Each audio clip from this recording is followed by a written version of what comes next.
Assalamualaikum warahmatullahi wabarakatuh. Halo semuanya, selamat pagi. Nah, jadi hari ini kita akan membahas satu materi tentang ketergantungan di antara komponen biotik. Nah, jadi seperti apa pembahasannya nanti? Maka simak videonya sampai akhir ya. Berdasarkan fungsinya, komponen biotik ini dibagi menjadi 3. Yang pertama yaitu produsen, konsumen, dan pengurai. Kita lihat contoh dari produsen ada rumput, terus di konsumen ada belalang, kata, ular, dan elang. Di pengurai ada contohnya yaitu jamur. Nah, makhluk hidup ini tidaklah bisa hidup sendiri, maka mereka akan melakukan saling ketergantungan. Saling ketergantungan ini di antara komponen biotik akan membentuk 3 hal. Yang pertama yaitu rantai makanan, jaring-jaring makanan, dan piramida makanan. Nah, sebelum kita membahas mengenai ketiga hal tadi, kita akan membahas mengenai komponen biotik berdasarkan fungsinya. Yang pertama ada produsen. Nah, produsen ini merupakan komponen organisme yang mampu membuat makanannya sendiri. Contohnya, semua tumbuhan hijau. Nah, karena tumbuhan hijau tadi memiliki klorofil, sehingga tumbuhan bisa menghasilkan makanannya dari fotosintesis.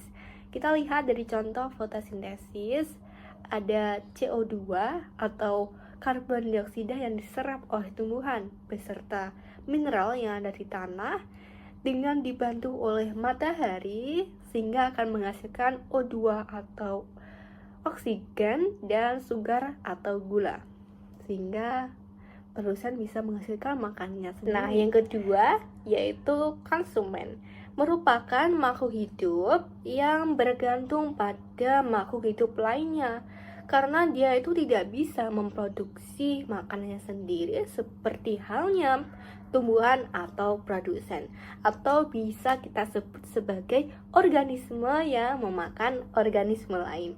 Nah, berdasarkan tingkatan makanannya, konsumen ini dibagi menjadi 3. Yang pertama yaitu konsumen tingkat 1 atau primer. Nah, merupakan organisme pemakan produsen atau tumbuhan. Contohnya seperti sapi, kelinci, dan kerbau, dan lain sebagainya. Atau jenis hewan yaitu herbivora. Nah, yang kedua ada konsumen tingkat 2 atau sekunder, merupakan organisme yang memakan konsumen tingkat 1 atau primer. Yang ketiga ada konsumen tingkat 3 atau tersier, merupakan organisme yang memakan konsumen tingkat 2 atau sekunder, dan seterusnya hingga terakhir. Nah, konsumen tingkat 2 dan konsumen tingkat 3 tadi jenis hewannya bisa karnivora dan omnivora. Nah, selain produsen dan konsumen, ada satu lagi nih, yaitu pengurai atau dekomposter. Nah, dekomposter atau pengurai ini merupakan organisme terakhir dalam rantai makanan. Nah, dekomposter menguraikan senyawa organik, bangkai, daun busuk, dan sebagainya menjadi nutrisi yang tersimpan dalam tanah. Kemudian nutrisi ini akan dipakai lagi oleh tumbuhan untuk tumbuh.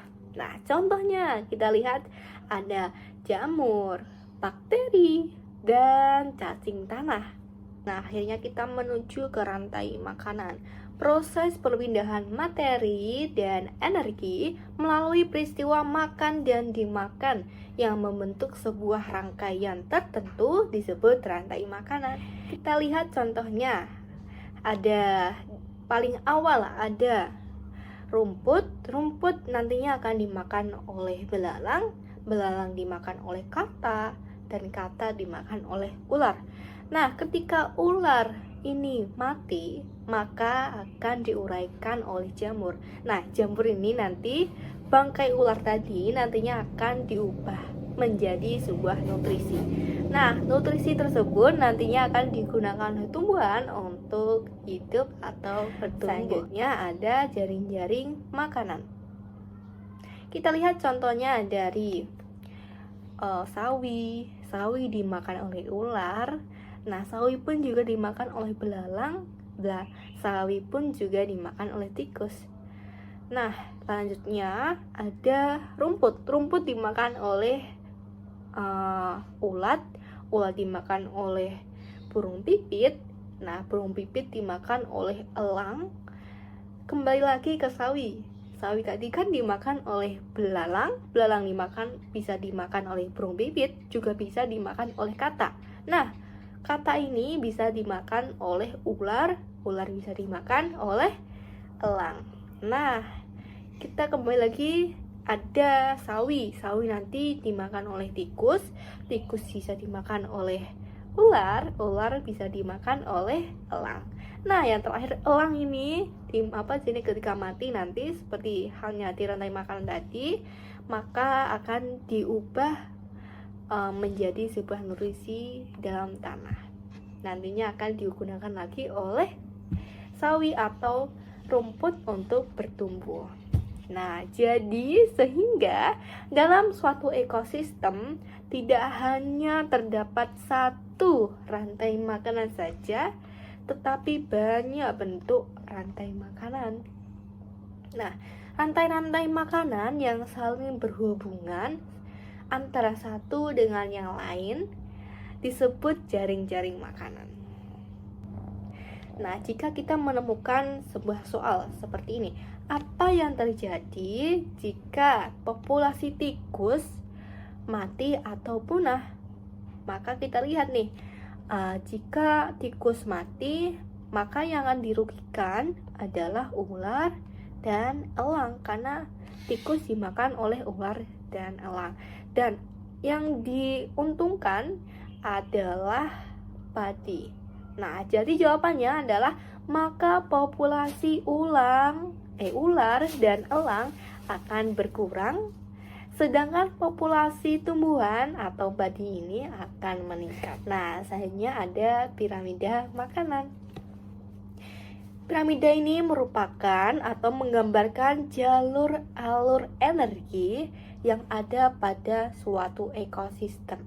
Nah, sebuah piramida yang menggambarkan perbandingan biomasa atau jumlah energi dari produsen hingga konsumen puncak. Nah, kita lihat nih, di tropik 1 ada produsen, di tropik 2 sebagai konsumen 1, dan tropik 3 ada konsumen 2, dan tropik 3 yang puncaknya ini ada konsumen 3. Nah, kita lihat semakin ke atas biomasa atau jumlah energi semakin kecil. Kok bisa sih? Karena produsen ini menghasilkan 100% energi, dan semakin ke atas, sumber energi akan semakin berkurang. Kita lihat ya, konsumen 2 dengan konsumen 1 pasti jumlah energi atau biomasanya pasti lebih banyak konsumen 1 daripada konsumen 2. Dan konsumen 3 dengan konsumen 2, maka biomasa atau jumlah energinya akan semakin banyakkan yang konsumen 2 daripada konsumen 3. Dan begitu seterusnya. Terima kasih semuanya sudah mendengarkan materi kali ini dengan seksama. Jika ada kurang lebihnya saya mohon maaf.